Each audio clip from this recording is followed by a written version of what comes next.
Well, thanks very much for that welcome. It's a terrific honor for Metroland. We're thrilled to be here tonight. A lot of people ask me in groups like this, what is community journalism? What do we do? Well, when I think of community journalism, there are some images that come to mind. I see Ron Pietranero capturing an image of Sultana Frizzle throwing her hammer in Beijing, not because she was the best in the world, but because she was from Perth, Ontario, and she made it to the Olympics. I see Justice reporter Jeff Mitchell standing in a courtroom without aid of counsel, arguing against a sweeping publication ban that's not in the public's best interest. And who of us doesn't recognize now infamous Colonel Russell Williams staring sternly into the camera, a photo that has run in the Toronto Star, Maclean's Magazine, CBC, CTV, and countless publications across this country. That photo was taken by a community journalist, Bill Tremblay, from our own Brighton Independent.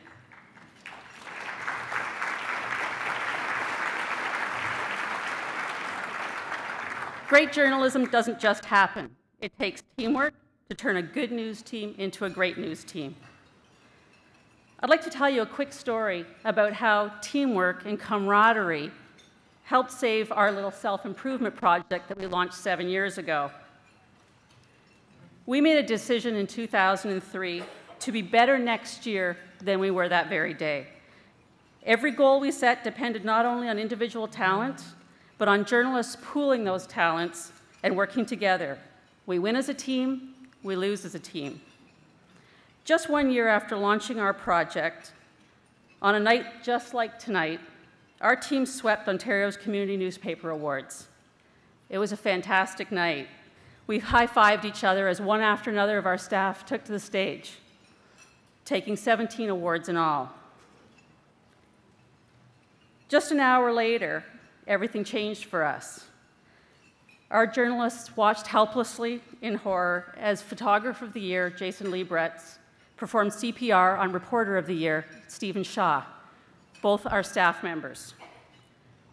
Steve died that night, and he was only 34 years old, and one of the most talented journalists I've ever worked with.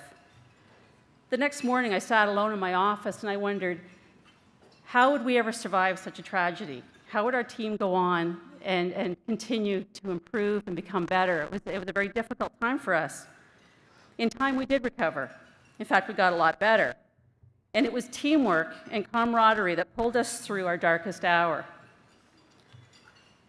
The message I want to share with you tonight is this.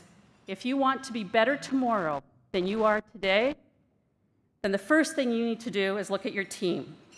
You can throw all the money in the world at your problem, but unless there is teamwork and camaraderie, you will fail to succeed. Tomorrow morning, when you walk into your newsrooms, I want you to stop and listen. If you hear chatter and laughter and debate, if you hear your reporters talking about what their kids did at their soccer game last night, then you have the underpinnings of a great team. If, on the other hand, there is silence, then I want you to stop and ask yourself why. Because creativity and excellence cannot percolate in a vacuum. I'd like to take just a second right now to introduce some of the staff members who are with us. If I could have the guys at the Metroland Durham Region Media Group table stand up and wave. These guys are great, and you'd be lucky to work with every single one of them.